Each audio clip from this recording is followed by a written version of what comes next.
Hello friends. Now today we will go through the glossary and question answers of shaper shaped in 8 to 10 minutes, and then we'll have uh, two paragraphs of new unit, that is unit 3 read 1. Why I am taking this? Because this will take only 8 to 10 minutes, and we have to finish read 1 of unit 3 before 27. So you have to manage with it, sorry, but of course you will enjoy. Now glossary: mold, shape, આકાર આપવો તે, yielding, soft and bending, પોચી માટીની વાત કરેલી તે yielding clay. Seized, stopped, I stopped to be the, અને ચારે ચારમાં જે છે તે બરાબર, અટકી ગયો, નહીં રહ્યો એમ. ઇન્યુમરેબલ એટલે ન્યુમરસ, ઘણા બધા, કાઉન્ટલેસ, ન ગણી શકાય તેવા સંખ્ય. ન્યૂ ગોટ, ન્યૂલી એક્વાયર્ડ, નવું પ્રાપ્ત કરેલું હોય, જ્ઞાનની વાત કરેલી છે, નવું જ્ઞાન પ્રાપ્ત કરેલું તે. ફેશનર, શેપર, બનાવનાર, મેકર, શેપર. ગ્લિટર્ડ, ગ્લીમ્ડ, બ્રીમિંગ, ત્રણે ત્રણ માટે જો સ્પાર્કલ્ડ, શાઇનનું શોન છે, ગ્લીમ્ડ છે એટલે ગ્લોવિંગ છે, અને અહીંયા બ્રીમિંગમાં ઓવરફ્લોવિંગ વિથ પણ છે, પણ આમ ગ્લિટર, ગ્લીમ, શોન, બ્રીમ બધાનો ચમકવું જ અર્થ થાય છે. ઓકે. બાયગોન, ફોર્મર, અગાઉના, પહેલાંના એમ, બાયગોન ડેઝ એવું આવે છે પોયમમાં. હલ, યલ, અહીંયા એવો મિનિંગ થાય છે. યાલિંગ, ચીસો પાડવું, કંઈક બૂમાબૂમ કરવી, તે ખીજાઈને ચીડાઈને કરે ને, ડ્રીમર તે. ઇન્સોલન્સ, ડિસરિસ્પેક્ટફુલ એટલે ઉદ્ધતાઈથી, સન્માન રાખ્યા વગર, સામેવાળાનું માન રાખ્યા વગર ગમે તેમ બકવાસ કરો, બોલવું, બૂમા પાડવી તે. નીલિંગ, નીલિંગ ડાઉન, બોવિંગ, માથું ઝુકાવવું, પણ અહીંયા નીલ છે એટલે ઘૂંટણે પડવું તે, આપણે એવા અર્થમાં થાય, બરાબર. અને સુપ્રીમ, ગોડ, ઓલમાઇટી એનો મતલબ થાય છે. Okay. Now we will see the question and answer of the same. 3.2.3 મિત્રો ઘણાના ફોન આવતા હોય છે મને કે ટીચર સવાલ જવાબ કયા લખવાના છે, તો આઈ યુઝ ટુ ટેલ ધેમ કે આપણે જે ડિસ્કસ કર્યા હોય છે સેશન્સમાં, વિડીયોઝમાં, તે જ તમારે નોટમાં લખવાના. ઓફકોર્સ તમારે હું ગૂગલ ફોર્મ મોકલું છે, વન લાઇન આન્સર તે પણ હોય કે ટ્રુ ઓર ફોલ્સ કે અન્ય, એ બધું લખવાની જરૂર હોતી નથી. That is four practice and revision. Okay. આ સવાલ જવાબ એટલા માટે કે તમે આખા યુનિટને રીડથી તમે ક્લિયર થઈ જાઓ, રિવિઝન પણ થઈ જાય, અને ઓફકોર્સ સ્ટાન્ઝા કે પેરેગ્રાફ પરથી સવાલ જવાબ પૂછાય તો તે પણ આવડે, જો તમને આ આવડતા હોય તો. Okay. So friends, please keep in your mind that if you have digest or any material, I'm not going to explain that, because I will explain you whatever is there in poem. Gujarati અને ઇંગ્લિશમાં થઈને હું જે સમજ તમને આપવાની છું તે, હું તમને ગોખાવા અહીંયા નથી બેઠી, બરાબર. એટલે તમારે you have to understand the answer and then you have to learn it from digest or some material. સવાલમાં શું છે જવાબ તે હું તમને અહીંયા કહીશ. To the point answer in short નહીં મળશે. ઇન્ફોર્મેટિવ ઓફકોર્સ લેસન હોય તો ટુ ધ પોઈન્ટ મળી પણ જાય, પણ અહીંયા પોયમ છે ખાસ કરીને, ત્યારે હું સમજૂતી એની આપીશ વધારે, બરાબર. So get it clear. Question 1 છે, what is the significance of the title of the poem. આપણો title already we have discussed. Shaper shaped, જે શેપર હોય છે, આકાર આપનાર હોય છે, જે મોલ્ડ કરનાર હોય છે, તેમાં પોએટ છે કે પોટર છે કે ફેશનર સ્વોર્ડ છે, તલવાર બનાવનાર, કે ડ્રીમર છે, તે બધા શેપર છે, અને તે લોકો શેપ પામે છે એટલે એ લોકોમાં કંઈક જ્ઞાનની પ્રાપ્તિ થાય છે અને તે બદલાઈ જાય છે અને પોતે જ આકાર પામે છે, બરાબર. So as in this poem 4 shapers are there, કે poet and potter and sword maker and dreamer. All 4 shapers are getting shaped after having new knowledge, after having or kneeling down to the supreme. So they got knowledge which was not with them in bygone days. So now they are being shaped. અને એટલા માટે shaper shaped એવું title છે કે જે આકાર આપનાર છે તે પોતે જ આકાર પ્રાપ્ત કરે છે, બરાબર, ઘમંડ દૂર કરીને અને પોતે જ એ પ્રકારનો આકાર પ્રાપ્ત કરે છે. How does the poet contrast his former life with the present life? તો ઇન ઓલ 4 સ્ટ્રાન્ઝા, ચારે ચાર સ્ટ્રાન્ઝાનું અહીંયા તો આવશે. તમને જે સ્ટ્રાન્ઝા પરીક્ષામાં પૂછાયા હોય તે સ્ટ્રાન્ઝાને કન્સિડર કરીને એને ધ્યાનમાં લઈને જવાબ લખવાનો, પણ આમાં ચારે ચાર આવશે કે પહેલાંની લાઈફ સાથે પોતાની પ્રેઝન્ટ લાઈફને કેવી રીતે કોન્ટ્રાસ્ટમાં રાખે છે. તો કોમન આન્સર એમ થઈ શકે કે in bygone days he was the shaper himself, he was proud, and after having knowledge, after brimming with the silence of the god, after having a new god knowledge, after kneeling down to the god or supreme, he is not being the shaper himself but god shaped himself. એટલે પહેલાં જે shaper હતો તે પોતે જ shaped પામે છે. In bygone days, in former life he was a shaper, he was proud, and in present life he himself is getting shaped. And in all 4 examples you can write, in former life a poet was writing poem, but now he stopped to be the poet and learned to be the song. First stanza માં છે he ceased to be the, in bygone days or in former days he was a potter, and now he stopped to be the potter and have learned to be the clay. ત્રીજા સ્ટાન્ઝામાં આવે, in bygone days he was, in former days he was a sword maker, but now he have ceased to be the sword maker and have learned to be the sword itself. અને છેલ્લા સ્ટાન્ઝામાં શું આવે? આ કેમ ચારે ચાર બોલું છું કે ઇન્ડિવિજ્યુઅલ સ્ટાન્ઝા આવે, એક સ્ટાન્ઝા અને આ જ સવાલ આવે તો એ રીતે લખી શકાય. In bygone days or in former days he was the dreamer, shaper was a dreamer, but in present life he ceased to be the dreamer and have learned to be the dream. Okay. Third, what example does the poet give to forlorn human beings who are obsessed with their own selves? તો કયા examples આપ્યા? ચારે ચારના you can write. હવે જે stanza ફરીથી ઉપર કીધું તે જે સ્ટાન્ઝા આવ્યો એક્ઝામમાં તેનું એક્ઝામ્પલ લેવાનું. આપણે અહીંયા ચારે ચારનું લખી શકાય કે poet take the example of potter, poet, sword maker and dreamer, બરાબર. For what? To forewarn. Forewarn કરવું એટલે શું? આગાહ કરવું. કોને આગાહ કરવું? Human being. કયા હ્યુમન બિંગને કહેવા? કે જે લોકો ઓબ્સેસ્ડ છે, જે લોકો એકદમ પોતાના કામ માટે એકદમ જુનૂન સવાર થઈ ગયું. ઓબ્સેસ્ડ થવું એટલે જુનૂન સવાર થવું, એમાં જ ડૂબેલા રહેવું અને આમ એમાં એને કારણે અભિમાની પણ થઈ જાય એમ, બરાબર. દિલમાં ઘર કર લે એમ કહેવાય ને, ઓબ્સેસ્ડ. તો એવા ઓબ્સેસ્ડ થયેલા હ્યુમન બિંગને આગાહ કરવા માટે એમણે 4 એક્ઝામ્પલ્સ લીધા છે. ચોથો સવાલ જોઈએ. How does the poet cite the example of potter to refer to his awakening of the soul? કેવી રીતે એક્ઝામ્પલ સાઇટ કરે છે? એક્ઝામ્પલ સાઇટ કરવું એટલે મેન્શન કરવું, સાઇટ કરવું એટલે આપવું, અહીંયા એક્ઝામ્પલ મેન્શન કરવું. How does the poet site example of Potter?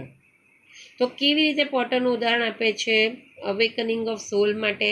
તો કે potter who was feeling the finger on the yielding clay, અને એને કારણે એ પ્રાઉડ હતો, એનામાં અભિમાન હતું. તો એ જે એનું કામ કર્યા કરતો હતો, who was feeling his fingers on the yielding clay to pattern on the wheel, he was a proud person. But now when he got the wisdom, he won the wisdom, he have ceased to be the potter and have learned to be the clay. હવે એ અભિમાન દૂર થઈ ગયું, પોતે Potter નહીં રહ્યો અને આખરે એ પોતે જ માટી બની ગયો, બરાબર. તો એનું એ રીતે એક્ઝામ્પલ આપ્યું છે. Why did the poet write innumerable songs in his earlier years? Easy છે અને પૂછાય જ છે. મેં પોયમ ચલાવતા પણ કીધું, to win the hearts of people. Okay, વધારે સમય નથી આપતા જવાબમાં. What does the phrase fashioner of sword refer to? Fashioner of sword એ જે ફ્રેઝ એટલે ગ્રુપ ઓફ વર્ડ્સ એમ. તો એ શબ્દો છે તે શું રિફર કરે છે, શું શેના સંદર્ભમાં છે? તો is a person, the shaper who was shaping the sword, maker of sword, is, એમ જોવા જાય તો he is responsible for battlefield, war of battlefield. આ યુદ્ધના મેદાનમાં જે યુદ્ધ થતું ને એને માટે પણ એ જવાબદાર કહેવાયો, કારણ કે એના પછીની લાઈનમાં છે fashion of sword in days that now are gone which honored 100 battlefields, glitter and gleam and shone વગેરે છે ને. તો 100 જેટલા યુદ્ધના મેદાનમાં એની તલવારો ચમકેલી માટે 3 શબ્દ છે, ગ્લિટર, ગ્લીમ્ડ એન્ડ શોન. તો એ ફેશનર ઓફ સ્વોર્ડ એ જે ફ્રેઝ છે ને તે મેકર ઓફ સ્વોર્ડ તો બરાબર છે, લખી શકાય એનો મતલબ એવો, but is the responsible for the war of battlefield એ પણ લખી શકાય, બરાબર, તમારા નોલેજ માટે. How did the poet behave in bygone time when he was a dreamer? તો ડ્રીમર હતો ત્યારે કેવી રીતે પોએમ ચલાવતા જ મેં કીધું છે કે હી વોઝ હર્લિંગ, બૂમા બૂમ કરતો, યેલિંગ કરતો, and on every side an insolence, બિલકુલ રિસ્પેક્ટ વગર, ડિસરિસ્પેક્ટફુલ બિહેવિયર એનું હતું. દરેક જગ્યાએ ગમે તેમ બૂમા બૂમ કરીને ઉદ્ધતાઈથી વર્તન કરતો હતો. શેને માટે? For emerald and pearl, that is for prosperity, for money, to become prosperous, એવો સપના જોવાવાળો હતો, બરાબર. What happen when the poet surrenders at the feet of the Almighty? આવું 4-4માં પૂછી શકાય. પણ એ 4-4માં આવે તો શું? તો કે cease to be the potter, cease to be the poet, cease to be the sword maker એમ. અને અહીંયા આ સવાલમાં શું છે કે જ્યારે ઓલમાઇટી ગોડને એ ઘૂંટણે પડે છે, ઓલમાઇટીના પગમાં પડે છે, બોટ ડાઉન થાય છે, ઝુકાય છે કે ઘૂંટણે પડે છે, ત્યારે શું થાય છે? તો કે he have ceased to be the dreamer, he stopped to be the dreamer and have learned to be the dream. આ પોએમ બેઠી પોએમની લાઈન લખી શકાય, પણ શબ્દ એટલે વિધાન વાક્યમાં વધારે સારું કે when he knelt down to the supreme feet of the supreme, he have ceased to be the dreamer, he stopped to be the dreamer, and then he have learned to be the dream itself. Okay, now friends, you can take a break by pausing the video, but sorry to say, but we will have to start unit 3, and that is manage your stress. Unit 3 read 1, તમારા તણાવને સાથે manage કરવું, એને પહોંચી વળવું, એની સાથે વ્યવસ્થાપન કરવું તે. તો સ્ટ્રેસ પર છે એનું પ્રિટાસ છે, ઇન્ટરેસ્ટિંગ છે. ટેક્સ્ટબુક જો તમારી પાસે અત્યારે હોય તો પોઝ કરીને તમે એ પણ you can go through those 10 questions. Of course we will not discuss it now, but of course this lesson, these both reads are my favorite read, અને શોર્ટ નોટ માટે પણ બહુ જ ઇમ્પોર્ટન્ટ. બંને રીડ શોર્ટ નોટ માટે final board exam સુધી બહુ જ important, not only for short note friends, but these report writing or શું કહેવાય સ્પીચ રાઇટિંગ, એસે રાઇટિંગમાં પણ, પેરેગ્રાફ રાઇટિંગમાં પણ એટલું જ ઇમ્પોર્ટન્ટ છે આ lesson. So please understand it well, whatever I am explaining. Okay, manage your stress read 1 છે unit 3 નું, અને તેમાં છે strengthening mental flexibility. તમારું માનસિક જે ફ્લેક્સિબિલિટી એટલે શું? લચીલાપણું આપણે કહીએ તો માનસિક તમારું મેન્ટલ સ્ટેટસ છે તેનું જે લચીલાપણું છે ને એને મજબૂત કરવાનું. ટૂંકમાં દરેક સ્થિતિમાં એડજસ્ટ થવાનું અને સેટ થવાનું, તમારે માઇન્ડ સેટ કરવાનું એ રીતે, બરાબર. So mind manage your stress, strengthening mental flexibility. આપણે પેજ નંબર 27 છે ટેક્સ્ટ બુકનો, તે આખો અત્યારે લઈ લઈએ છીએ અને પછી નેક્સ્ટ 2 કે 3 સેશનમાં આ રીડ પૂરો કરીશું. ઓકે, લેસન શરૂ કરીએ છીએ. યુનિટ 3 રીડ 1 પેજ નંબર 27 છે. If you have not brought the textbook, please bring it and have pencil in your hand. હું જે પણ ગુજરાતીમાં પણ કદાચ બોલું તો લખતા જવાના, બરાબર. Mind, emotions and body are all closely interlinked and always work together. 3. Mind, તમારું મન, ઇમોશન, લાગણી અને શરીર આર ક્લોઝલી ઇન્ટરલિંક્ડ, એકબીજા સાથે સંકળાયેલા છે, બહુ નજીકથી સંકળાયેલા છે, closely interlinked and always work together, અને સાથે જ કામ કરે છે. ઇમોશન જેવા છે એવું માઇન્ડમાં વિચાર આવે, માઇન્ડમાં જેવા વિચાર આવે એવું તમારું શરીર એટીટ્યૂડ રાખશે, બરાબર. ઇટ ઇઝ સેડ, એવું પણ એક કહેવાય છે, ચોપડી સિવાયનું તમને કહું તો, કે as soon as the thought is changed, your attitude changed, is change.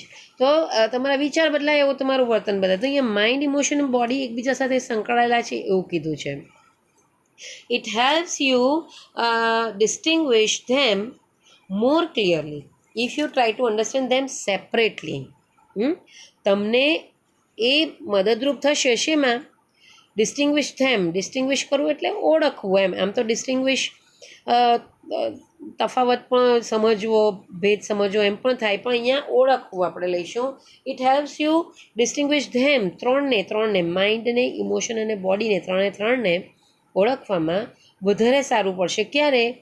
If you try to understand them separately, અલગ અલગ રીતે. માઇન્ડને અલગ સમજવું, ઇમોશનને અને બોડીને જો આપણે અલગ અલગ સમજવાની કોશિશ કરીશું તો વધારે સારી રીતે ઓળખશું. Your mental capacities are your abilities to concentrate, to take in new information, to remember old and new information and to be in position to think logically. જોજો હા, આ મેન્ટલ કેપેસિટીની વાત કરી. પહેલી લાઈન છે ને તે પણ સવાલના જવાબમાં આવે છે. હા, બોર્ડમાં ગયા વર્ષે જ લગભગ હતી કે ના આગલા વર્ષે, આ 2 વર્ષમાં એકવાર તો આવી જ ગઈ છે કે which things are closely interlink, તો કે mind, emotion and body. Easy છે. અને હવે આ શું છે? Your mental capacities. તો મેન્ટલ કેપેસિટી શું છે?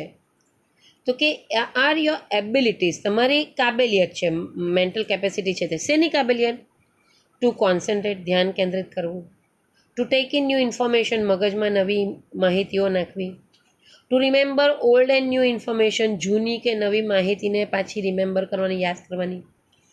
And to be in position to think logically, અને એવી પરિસ્થિતિમાં રહેવું, in position to think logically, તાર્કિક રીતે વિચારવાની પરિસ્થિતિ, પોઝિશનમાં રહેવું. That is your mental capacity. You need your mental capacity in order to study, to work, to impose a constructive and workable order in your life, and to make rational day-to-day decisions. You need your mental capacity. શેમાં તમને mental કેપેસિટીની જરૂર પડે છે? તો કે in order to study, ભણવા માટે. કેમ? પેલું કીધું ને કે ઇન્ફોર્મેશન નવી નાખવાની, જૂની નવી ઇન્ફોર્મેશનને યાદ કરવાની વગેરે, તો ભણવા માટે મેન્ટલ કેપેસિટીની જરૂર પડે. ટુ વર્ક, એક કામ કરવા માટે. To impose a constructive and workable order in your life.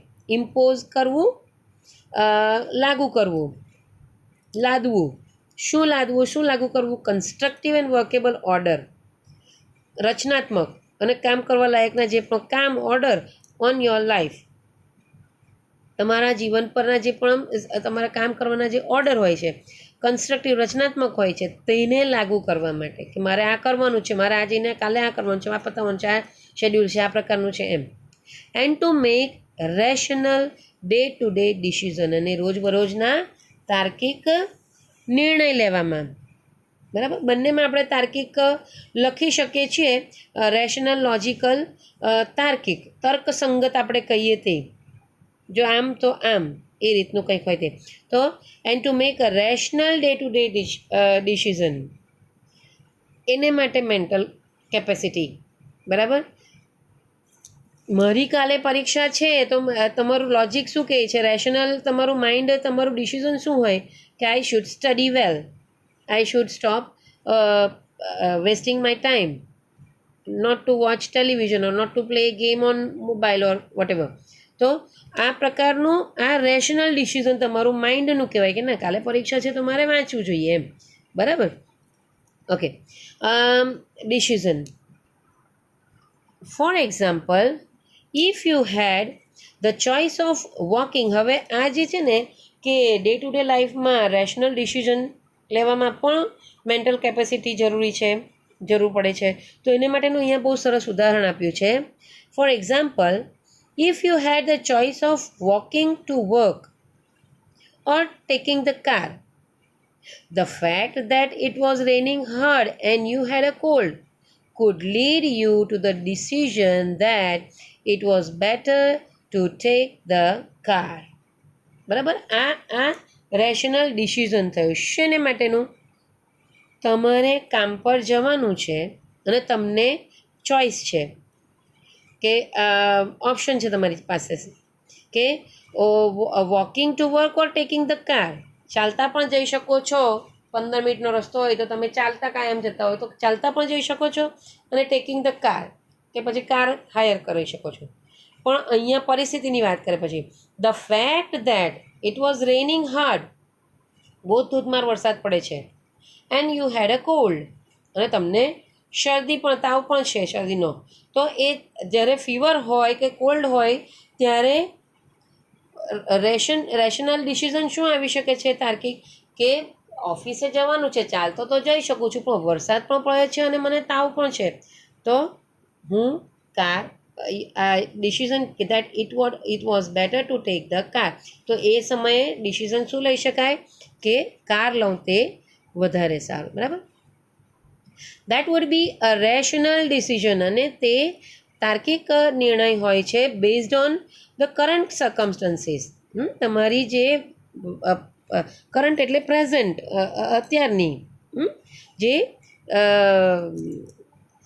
ચાલુ સમયની જે પણ પરિસ્થિતિ છે તે સમયને ધ્યાનમાં રાખીને તમે જે તાર્કિક નિર્ણય લીધો તે, તો એ નિર્ણય લેવામાં પણ તમારી મેન્ટલ કેપેસિટીની તમને જરૂર પડે છે. બરાબર. The mind is rational logical part of you that helps you to make unemotional choices, to store and retrieve information, and to order and calculate. What is mind? તો કે mind is the rational logical part. Rational અને logical, તાર્કિક તર્કસંગત જે છે તે part of you, તમારામાં રહેલો એવો એક ભાગ છે માઇન્ડ કે જે શેમાં મદદ કરે છે, that helps you to make unemotional choices.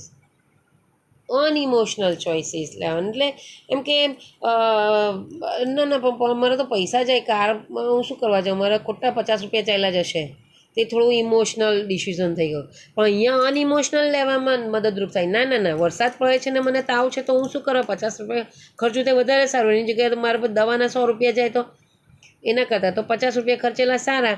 તો એ અનઇમોશનલ ડિસિઝન થયું. બરાબર. સો અનઇમોશનલ ડિસિઝન લેવામાં મદદરૂપ થાય છે, અને અનઇમોશનલ ચોઇસીસ ટુ સ્ટોર કરવામાં બી મદદરૂપ થાય છે. એવો પાર્ટ મગજનો છે, મેમરી સ્ટોર કરવાની, જૂની નવી ઇન્ફોર્મેશન વગેરે. એન્ડ રિટ્રીવ કરવું એટલે પાછું પ્રાપ્ત કરવું, રિટ્રીવ કરવું પાછું મેળવવું. શું પાછું મેળવવું? ઇન્ફોર્મેશન, માહિતી પાછી મેળવવી. એટલે પેલી જમા થયેલી મગજમાં હોય માઇન્ડમાં, તે રેશનલ લોજિકલ પાર્ટમાં જે પણ માહિતી ઇન્ફોર્મેશન જમા કરેલી છે તેને રિટ્રીવ કરી શકો છો. And two order and calculate, અને માઇન્ડ શરીરને ઓર્ડર પણ આપે છે કે આ પ્રકારે કરવું જોઈએ, હવે તારે આમ કરવાનું છે બોડીને.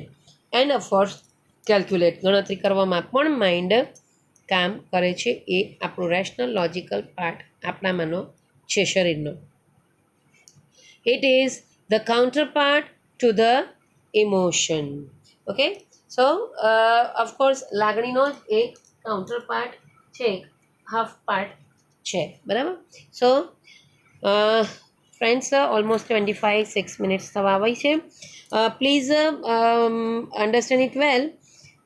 પણ એક વાત તમને કહી દઉં બિફોર લિવિંગ, કે આ ગ્લોસરી જે છે પોએમની, તે તમારે નોટમાં લખવાની ઓફકોર્સ, અને આ 8 સવાલના જવાબ પણ તમારે નોટમાં લખવાના છે. ફ્રેન્ડ્સ, તમને થશે કે પોએમ પરથી સવાલ જવાબ પૂછાય છે, સ્ટાન્ઝા પરથી જ, ડાયરેક્ટ નથી પૂછાતા. પણ તમે આ ક્લિયર કર્યા હશે, આ સવાલ જવાબ, તો જ સ્ટાન્ઝા પરથી પણ આવડશે મિત્રો.